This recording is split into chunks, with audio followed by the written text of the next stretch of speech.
A paz do Senhor, meus amados irmãos e amigos, amantes da Palavra de Deus, da Bíblia Sagrada. Atendendo a pedidos, eu vou estar humildemente falando o comentário da lição de número 12 da nossa revista desse trimestre, da EBD CPAD.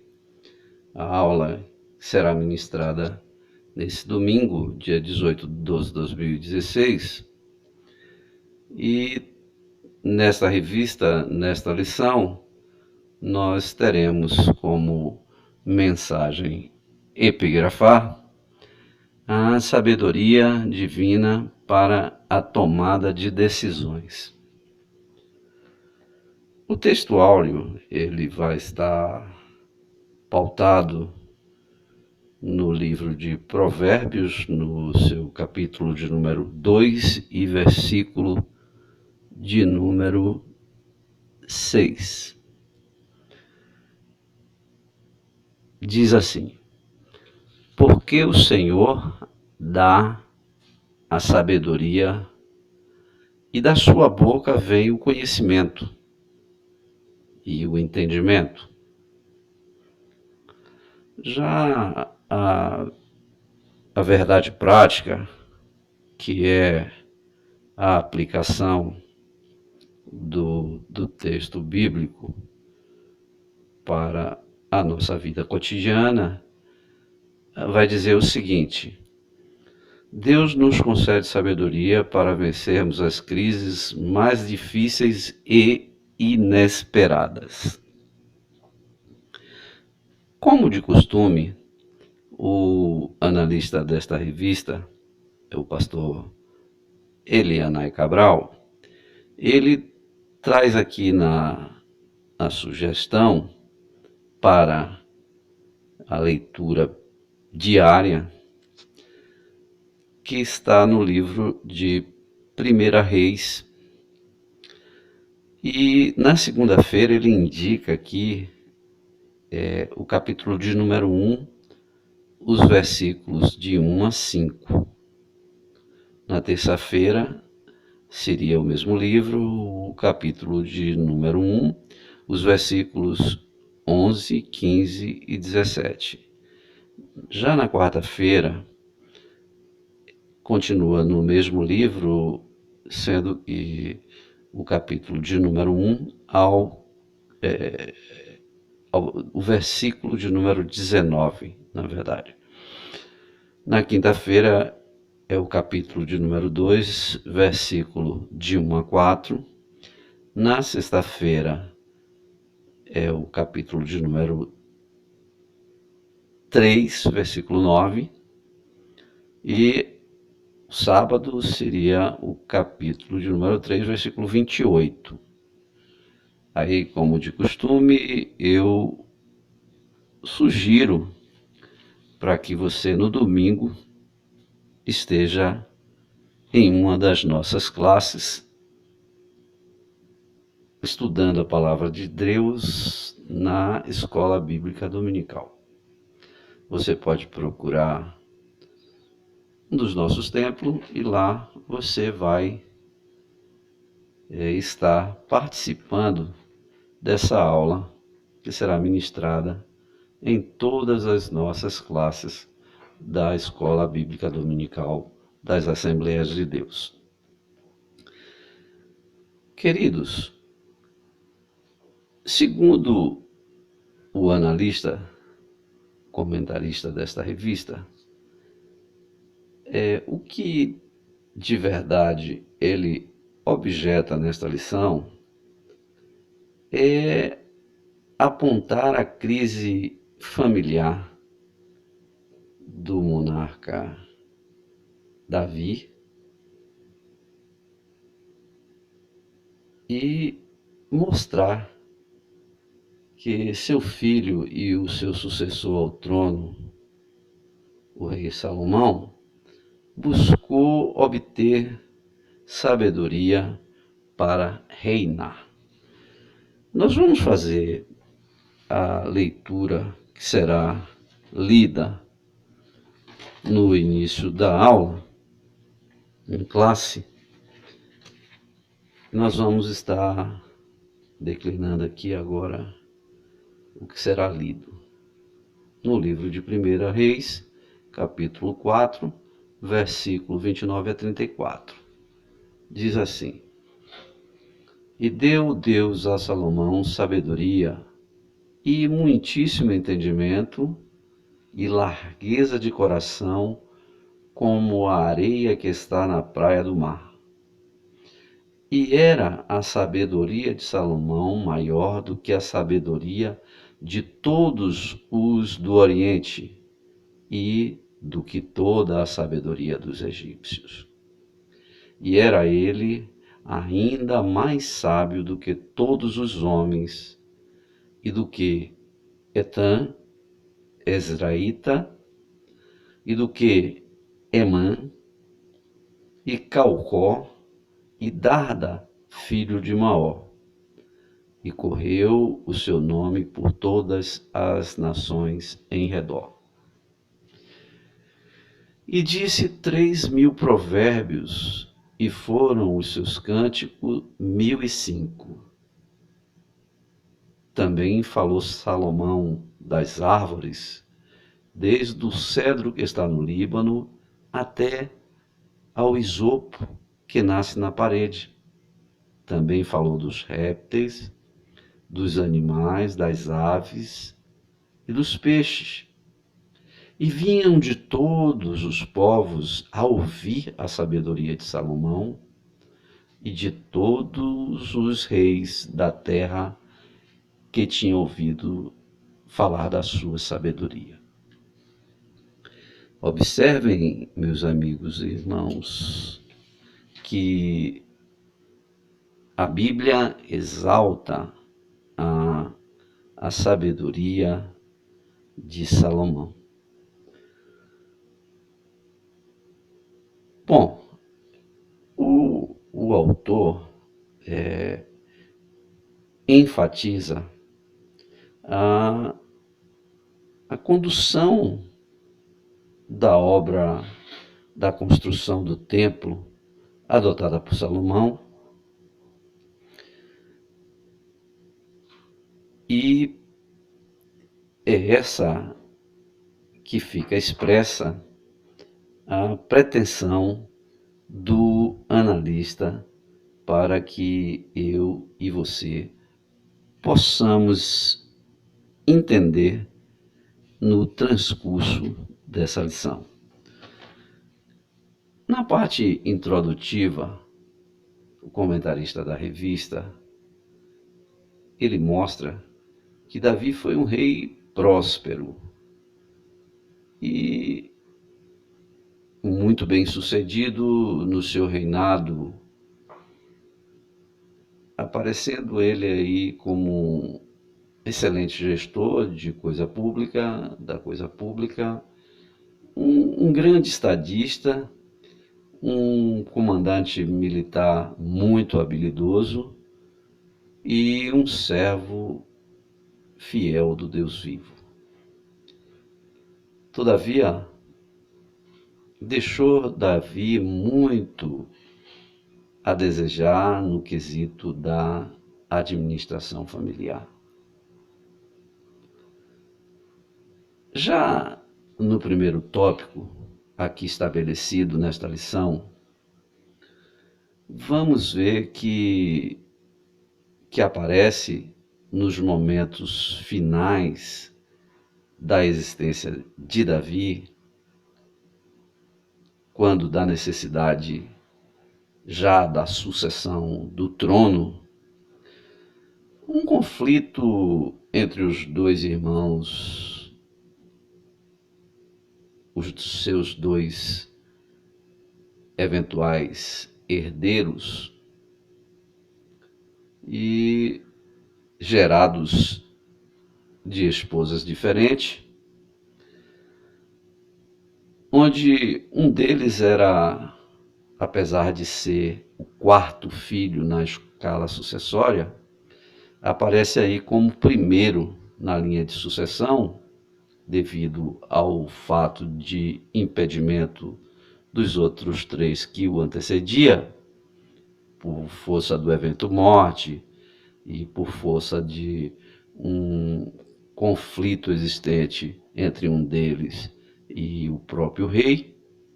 Então, os 2 que estariam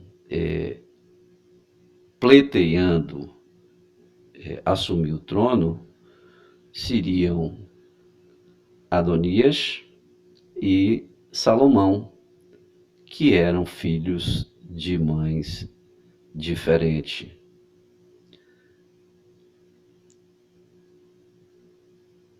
O primeiro na linha sucessória, sendo preterido por Deus, que é o caso de Adonias, e o derradeiro, que seria Salomão, sendo assunto ao trono por determinação divina. Essa situação apresenta uma similaridade com o próprio caso de Davi, que sendo e estando na condição de filho derradeiro, porque ele era o último dos filhos da prole de Jessé, acaba sendo ungido a rei diante dos seus irmãos mais velhos, na sua própria casa. A palavra de Deus diz o seguinte, meus irmãos, que os últimos serão os primeiros. Aleluia. O filho maior, Adonias, foi rejeitado e, por ser rejeitado, ele não aceita isso muito bem e acaba por entabular uma rebelião. E consegue aliciar alguns figurões do palácio, como foi o caso do comandante militar de Davi, Joabe, que era o comandante militar de Davi, e era também sobrinho de Davi, porque era filho de Zeruia, irmã de Davi, e o sacerdote Abiatar. Esses 2 se aliaram a Adonias. Porém, Betseba, mãe de Salomão, juntamente com o profeta Natã e também com o apoio dos valentes de Davi e do sacerdote Sadoc, conseguiram reverter a situação com muita sabedoria, foram até Davi e levaram ao conhecimento do rei, que já estava bem velho e bem debilitado, mas ainda com o controle da situação. Nesse tópico, nós estamos já no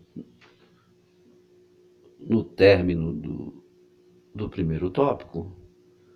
Nós vemos com muita clareza e o que é muito importante, dedicar atenção especial à família. Isso foi um tanto quanto negligenciado por Davi. Davi, como a maioria dos pais, isso eu falo porque com propriedade, porque sou pai de 7 filhos, Davi, como a maioria dos pais, se preocupou muito em fazer todas as vontades dos filhos e quase nunca corrigiu os seus filhos com grande rigor. Já a atitude de Betseba, como mãe, muito equilibrada, traz um diferencial. Ela traz um diferencial expressivo na condução da educação dos filhos, né? E de formas que acertadamente e alinhada com o propósito de Deus, ela traz a situação para o rei, que a ouve e decide conforme os desígnios de Deus. Salomão é entronizado no trono real. No segundo tópico, nós vamos verificar a sabedoria tão almejada por Salomão e o quanto que ele era instruído, inteligente e sábio. O jovem Salomão era uma pessoa muito instruída e muito inteligente. O que mais me impressiona em Salomão, meus amados irmãos, é a sua busca incansável por conhecimento e a confiança que ele depositou em Deus. Salomão, ele se notabilizou por ser o homem mais sábio do Oriente na sua contemporaneidade. Isso fica patente nos anais bíblicos quando nós lemos os registros do livro de 1 Reis, no capítulo de número 4, do versículo 29 ao 34, que faz parte da leitura bíblica em classe,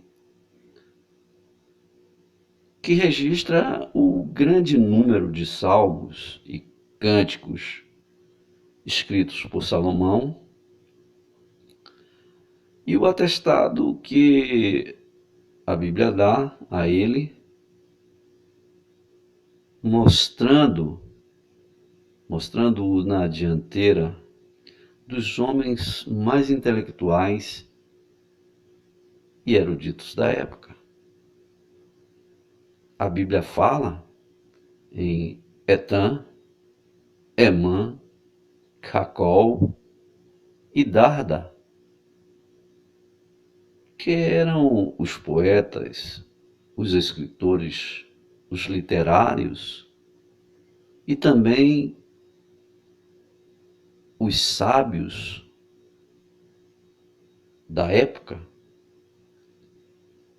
E Salomão aparece como sendo maior do que eles. E também que todos os intelectuais do Egito.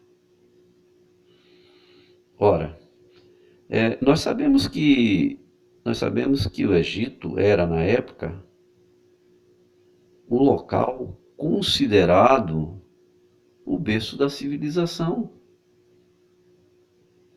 E Salomão era o mais sábio de todos. Meus queridos, tudo me leva a crer que Salomão era de formação, ao que tudo indica, nas ciências biológicas. Porque se nós observarmos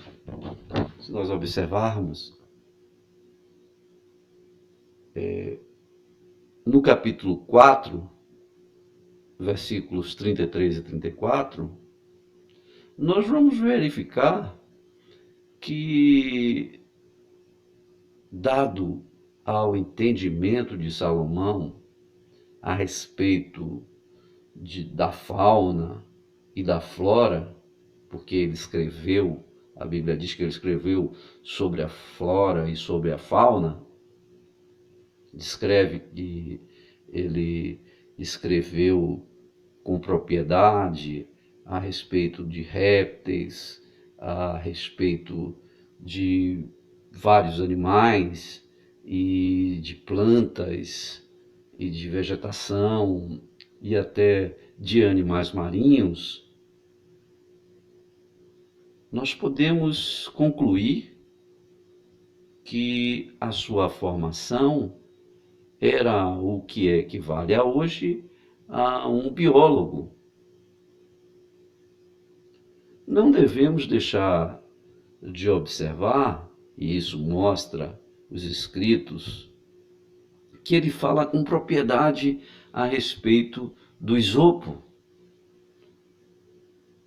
uma erva que era, na época, um potente antibiótico, anti-inflamatório e também um grande bactericida.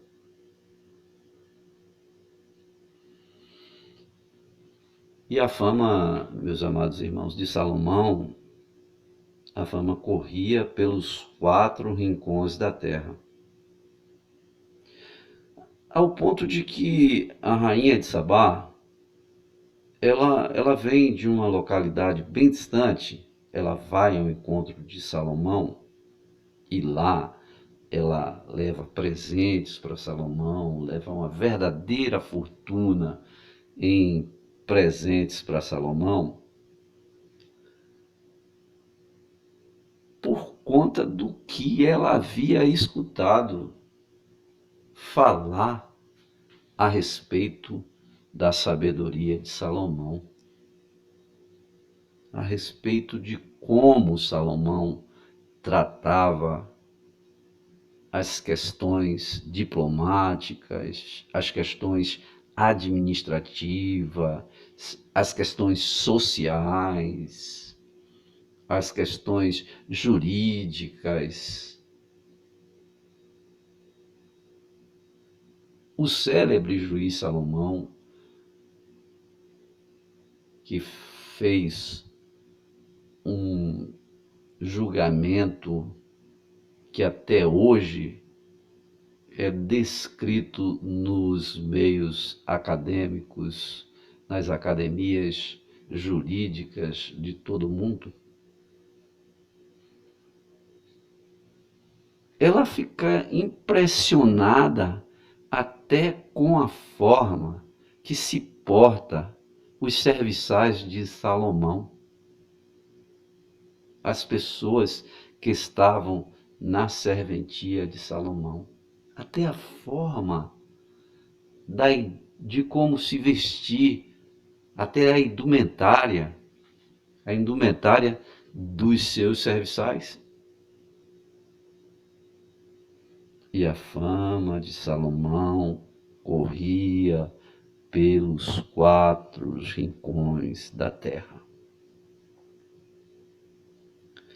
Salomão, meus amados irmãos, que foi considerado o homem mais sábio do mundo da sua contemporaneidade, ele também se notabilizou por amealhar a maior fortuna acumulada até hoje. Sim, eu digo até hoje porque eu já falei em ocasiões anteriores, em algumas oportunidades, que juntando as 10 maiores fortunas que estão elencadas na revista estadunidense Forbes, elas até hoje não conseguiram ultrapassar a fortuna atribuída a Salomão.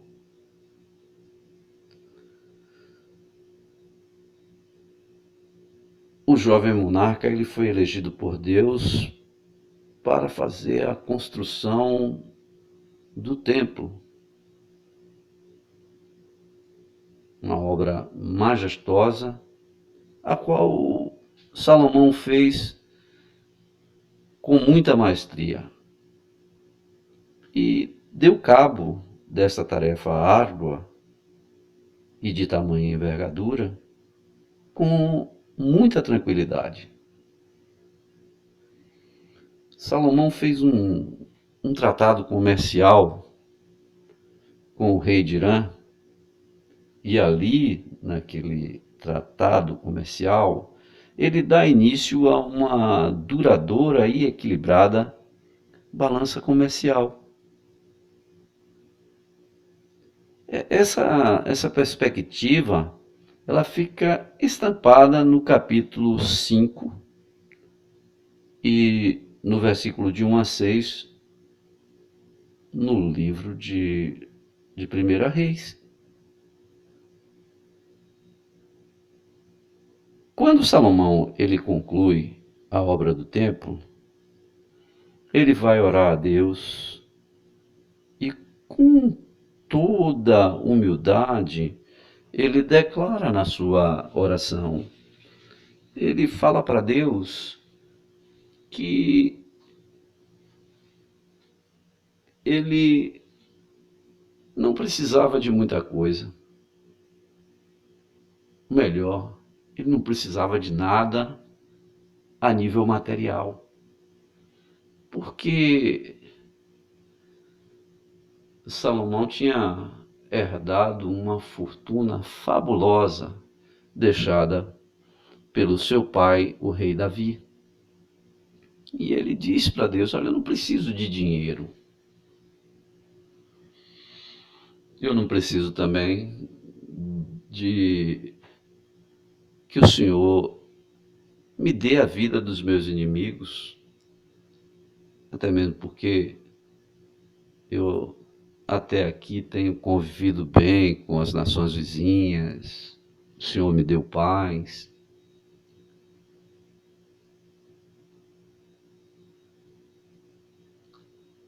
Eu não preciso de nada a nível material.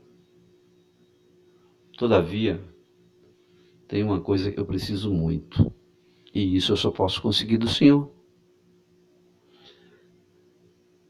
Eu creio que sou uma pessoa educada, sou bem nascido. Na minha casa estava acostumado a ver transitar gente muito importante, reis, príncipes. E fui criado no meio de sacerdotes. Meu pai sempre foi um servo fiel ao Senhor. Então eu creio que eu sempre convivi num ambiente espiritual e num ambiente confortável.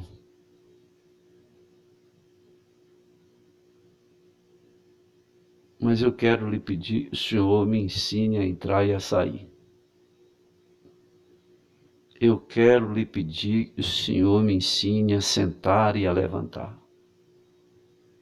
Eu quero que o Senhor me dê sabedoria para estar diante desse seu povo. Porque essa, para mim, é uma responsabilidade muito grande.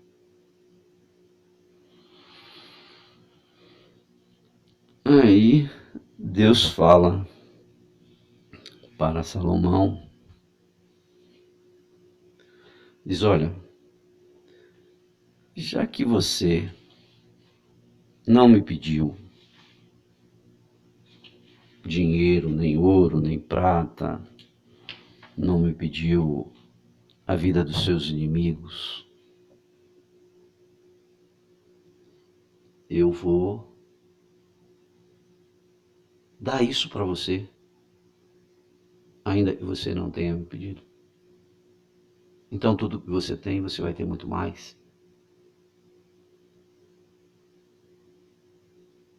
vou te fazer muito mais próspero e vou te dar muita paz e vou te dar também o que você está me pedindo. Vou te dar sabedoria para você governar esse povo.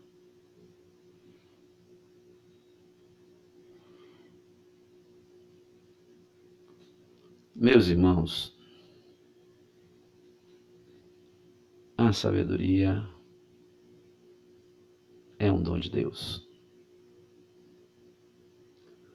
E nós vamos aprender nessa lição que Deus abençoou muitíssimo a Davi.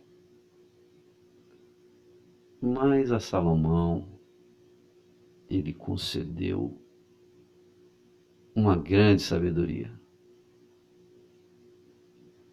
E com isso, o seu reino foi maior do que o do seu pai. Nós precisamos entender que conhecimento nós buscamos através de estudo sistemático, de matérias e disciplinas técnicas e acadêmicas.